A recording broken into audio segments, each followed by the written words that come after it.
بسم اللہ الرحمن الرحیم والصلاة والسلام علی سید الانبیاء والمرسلین اما بعد فاعوذ باللہ من الشیطان الرجیم بسم اللہ الرحمن الرحیم۔ محترم ناظرین کرام، السلام علیکم ورحمۃ اللہ۔ قرآن کریم کی ایک چھوٹی سی سورہ مبارکہ جس کا نام سورۃ التکاثر ہے، اس کی تفسیر اور کمنٹری کے ساتھ آپ کی خدمت میں حاضر ہوں۔ سورۃ التکاثر کی 8 آیات، 28 کلمات اور 120 حروف ہیں۔ یہ ترتیب مصحف میں یعنی قرآن کریم کے موجودہ نسخے میں 102 نمبر پر واقع ہے، اور یہ سورہ مبارکہ 16ویں نمبر پر نازل ہوئی۔ التکاثر چونکہ اس کی پہلی آیت مبارکہ میں لفظ آیا ہے، اسی سے اس کا نام رکھا گیا، اور یہی اس کا مضمون بھی ہے۔ التکاثر کے اہل علم نے 3 معانی بیان کیے ہیں۔ التکاثر کا جو روٹ ہے وہ کاف سارا، کاف سے کثرت سے بنا، کثرت، کثیر، اکثر، اردو میں یہ الفاظ استعمال ہوتے ہیں۔ اسی سے لفظ التکاثر ہے باب تفاعل۔ تکاثر کا ایک معنی ہے کثرت کی طلب کرنا، دوسرا اس کا معنی ہے کثرت میں مقابلہ کرنا، تیسرا اس کا معنی ہے کثرت پر فخر جتانا، فخر کرنا۔ تو یہ تینوں ہی معنی جو ہیں التکاثر میں پائے جاتے ہیں، اور جب ہم اس سورہ مبارکہ کے مضمون پر غور کرتے ہیں اور اس کے الفاظ پر غور و فکر کرتے ہیں تو یہ بات واضح ہوتی ہے کہ یہ تینوں ہی معنی یہاں پائے جاتے ہیں۔ چنانچہ سورۃ التکاثر کا محترم ناظرین ترجمہ سماعت فرما لیں، پھر اس کی زیادہ آسانی سے سمجھ میں آئے گی۔ اللہ تعالیٰ فرماتے ہیں الہاکم التکاثر، تمہیں کثرت کی طلب نے غافل کر دیا، حتی زرتم المقابر، یہاں تک کہ تم قبروں سے جا ملے۔ کلا سوف تعلمون ثم کلا سوف تعلمون، ہرگز ایسا نہیں، یعنی ابھی تمہیں نہیں پتہ چلے گا، ان قریب تم جان لو گے۔ پھر ایسا ہرگز نہیں ہے کہ تم اب جان لو، لیکن ان قریب تم جان لو گے۔ کلا لو تعلمون علم الیقین، جیسے تم سوچ رہے ہو ایسا ہرگز نہیں ہے، کاش کہ تمہیں علم الیقین کا جاننا حاصل ہو۔ کلا لو تعلمون علم الیقین لترون الجحیم، لترون الجحیم، ان قریب تم دوزخ کو دیکھو گے۔ ثم لترونها عین الیقین، اپنی آنکھوں سے دیکھ لو گے۔ ثم لتسألن یومئذ عن النعیم، پھر تمہیں نعمتوں کے بارے میں اس دن پوچھا جائے گا، پھر تمہیں نعمتوں کے بارے میں اس دن پوچھا جائے گا۔ تو بہرحال یہ سورۃ التکاثر ہے محترم ناظرین کرام، اور یہ اس کا ترجمہ اور اس کی تلاوت جو بھی آپ نے سماعت فرمائی، اس میں چھوٹی سی سورہ مبارکہ میں اللہ تعالیٰ نے انسانیت کی جو توجہ ہے، اس کا جو رخ ہے، اس کی جو سوچ کی ڈائریکشن ہے، اس کو چینج کیا ہے کہ تم سبھی کچھ اس دنیا کو سمجھے بیٹھے ہو، آخرت آنی ہے۔ یہ دنیا کی نعمتیں جو تم سمیٹ رہے ہو نا، جس کو تم سمجھتے ہو کہ بڑی کامیابی ہے، کامیابی کے ساتھ ساتھ یہ ذمہ داری بھی ہے، ان سے پوچھا جائے گا، ان کے بارے میں پوچھا جائے گا کہ یہ جو تم نے نعمتیں اکٹھی کی تھی کہاں سے لی، کیسے استعمال کیا، خواہ وہ دولت ہے، عقل ہے، ذہانت ہے، شہرت ہے، کچھ بھی ہے۔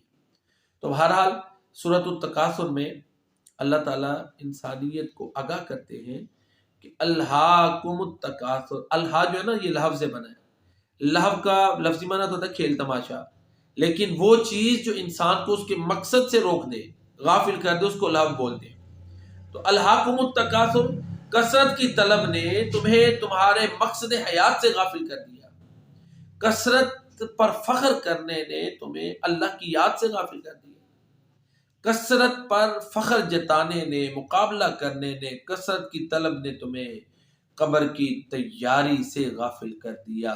تم قبر کی تیاری سے غافل رہے یہاں تک کہ تم قبر میں چلے گئے، پھر تمہیں پتا چلا یہ تو میں غلطی پر تھا، بھولا ہوا تھا، غفلت میں تھا۔ پھر اب کیا پچھتائے ہوت جب چڑیاں چگ گئی کھیت۔ الہاکم التکاثر، یہ دنیا کی رنگینی، یہ مال کی کثرت کی طلب، اولاد کی کثرت کی طلب، اسی طرح یہ اچھی تہذیب ہے، تہذیب کو اچھا بنانے کی طلب، تمدن کا اچھا بنانے کی طلب، رہن سہن بود و باش کی ترقی کی طلب، دنیا میں سہولتیں زیادہ سے زیادہ حاصل کرنے کی طلب، کہ وہ چیز ہے جو انسان کو اس کے مقصد حیات سے غافل کر دیتی ہے، جو اس کو اس رب کے بارے میں دھوکے میں ڈال دیتی ہے جو کرم والا ہے۔ اس کے بارے میں سورہ انفطار میں اللہ فرماتے ہیں یا ایھا الانسان ما غرک بربک الکریم، اے انسان تیرے کرم والے رب کے بارے میں کس چیز نے تجھے دھوکے میں ڈال دی۔ سورہ تکاثر کے بارے میں آتا ہے، اب مطرف بیان کرتے ہیں اپنے والد سے کہ وہ نبی کریم صلی اللہ علیہ وسلم کی خدمت میں حاضر ہوئے، آپ سورۃ التکاثر پڑھ رہے تھے۔ آپ نے فرمایا، ابن آدم کہتا ہے مالی مالی مالی وہل لک من مالک یا ابن آدم الا ما اکلت فافنیت او لبست فابلیت او تصدقت فامضیت، تیرا مال وہ ہے جو تو نے کھا کے فنا کر دیا، پہن کے بوسیدہ کر دیا یا اللہ کی راہ میں صدقہ کر دیا، تیرا مال تو وہ ہے، باقی مال جب تو اس دنیا سے جائے گا تو یہ دوسروں کا ہے۔ ایک حدیث میں آتا ہے نا، اس کی وضاحت موجود ہے، جب بندہ مرتا ہے تو میت کے ساتھ تین چیزیں جاتی ہیں، یتبع المیت ثلاثۃ فیرجع منہ اثنان ویبقى واحد، یتبع اہلہ ومالہ وعملہ فیرجع اہلہ ومالہ ویبقى عملہ، صحیح مسلم کی روایت ہے۔ دو چیزیں واپس آ جاتی ہیں، ایک باقی رہتی ہے۔ انسان کے ساتھ جو تین جانے والی چیزیں ہیں ان میں اس کا اہل، مال اور عمل ہے۔ اہل، مال اور عمل، یہ تین چیزیں انسان کے ساتھ جاتی ہیں، ان میں سے اہل اور مال یہ دو چیزیں واپس آ جاتی ہیں، اس کا عمل اس کے ساتھ رہتا ہے۔ تو یہ اللہ کے نبی نے فرمایا کہ انسان کہتا ہے میرا مال میرا مال، اس کے ساتھ تو بس اس کا عمل جانا ہے۔ اس کا مال وہی ہے جو اس نے کھا لیا، فنا کر دیا، پہن لیا، بوسیدہ کر دیا یا اللہ کی راہ میں صدقہ کر لیا، جو اس کے آخرت میں کام آئے گا۔ ایک اور روایت میں آتا ہے، رسول اللہ صلی اللہ علیہ وسلم فرماتے ہیں، جس سے واضح ہوتا ہے کہ انسان کی کثرت کی طلب کبھی ختم ہوتی نہیں۔ اور یہ دیکھیں نا، یہ ایک یونیورسل ٹروتھ ہے جو قرآن نے بیان کی، یہ قرآن کی سچائی کی، یہ سورہ مبارکہ بھی دلیل ہے کہ یہ واقعی اس رب کا کلام ہے جس نے انسان کو پیدا کیا۔ انس رضی اللہ تعالیٰ عنہ بیان کرتے ہیں کہ رسول اللہ صلی اللہ علیہ وآلہ وسلم نے فرمایا، لو ان لابن آدم وادیا من ذهب، اگر ابن آدم کے پاس سونے کی ایک وادی ہو، احب ان یکون له وادیان، تو وہ چاہتا ہے اس کے لیے دو ہو جائیں، ولن یملأ فاہ الا التراب، اس کے منہ کو صرف مٹی ہی بھرے گی۔ انسان کی کثرت کی خواہش کبھی ختم نہیں ہوتی۔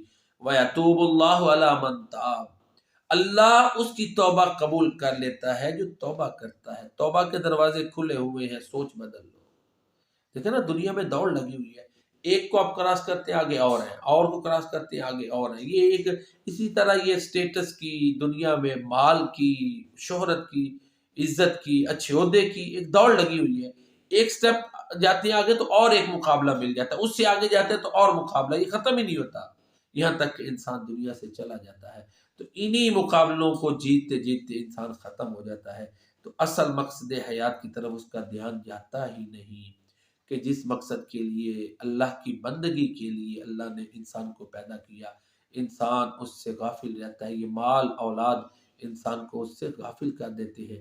قرآن میں اللہ فرماتے ہیں، یا ایھا الذین آمنوا لا تلہکم اموالکم ولا اولادکم عن ذکر اللہ، اے ایمان والو تمہارے مال اور تمہارے اولاد تمہیں اللہ کے ذکر سے غافل نہ کر دے۔ ومن یفعل ذلک فاولئک هم الخاسرون، جو ایسا کرے گا وہ خسارے میں۔ یہ سورۃ التکاثر محترم ناظرین کرام کیوں نازل ہوئی؟ اس کے شان نزول کیا ہے؟ دو قبیلوں میں کثرت کا مقابلہ شروع ہو گیا، اپنے زندوں پر مقابلہ کرتے رہے، حتیٰ کہ قبرستان چلے گئے، مردوں پر بھی مقابلہ شروع کر دیا۔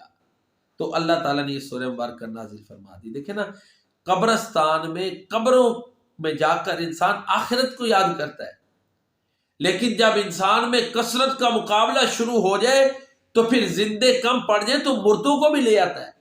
یہ انسان کی نفسیات دیکھیں، اس کو یہاں پہ ہٹ کیا گیا ہے۔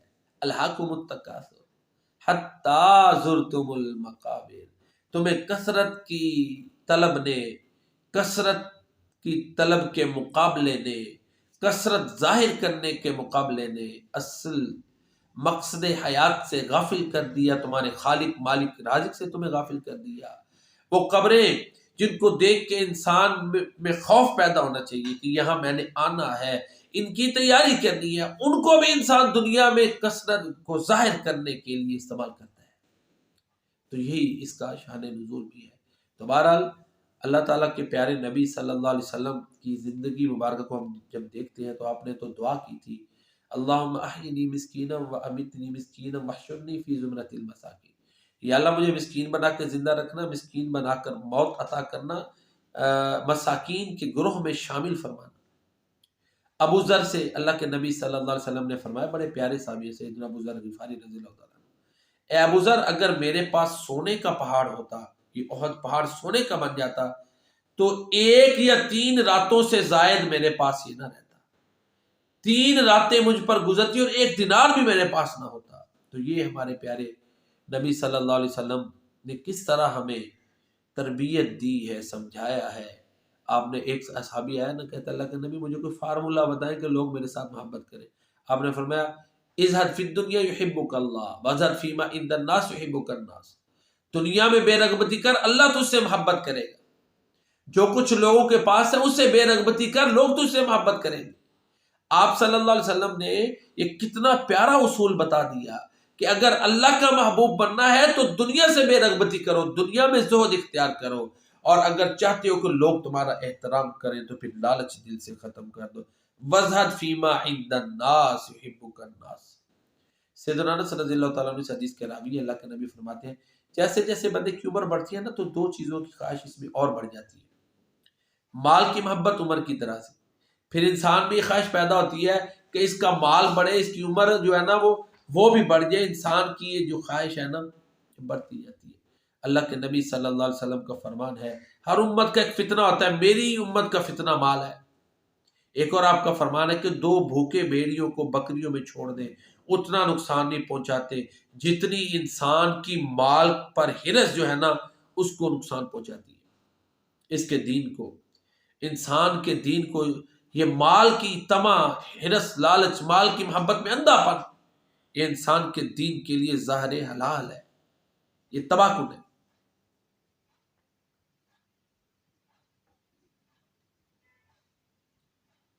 سورۃ التکاثر سے محترم ناظرین کرام ایک اور بات ثابت ہوتی ہے کہ عذاب قبر برحق ہے۔ تمہیں کثرت کی طلب نے غافل کر دیا یہاں تک کہ تم قبروں سے جا ملے۔ قبروں میں جاؤ گے تو پتہ چلے گا کہ ہم غافل تھے۔ اس سے پتہ چلا نا کہ قبروں میں اس چیز کا احساس ہوگا، ادراک ہوگا۔ تو لہذا یہاں سے ثابت ہوتا ہے کہ قبر میں اچھے لوگوں کے لیے نعمتیں ہیں اور برے لوگوں کے لیے عذاب ہے۔ تو سورۃ التکاثر کا اس حوالے سے یہ مختصر سا تعارف تھا، تشریح تھی، وضاحت تھی۔ باقی اس پر اور بھی بہت سی توضیحات پیش کی جا سکتی ہیں۔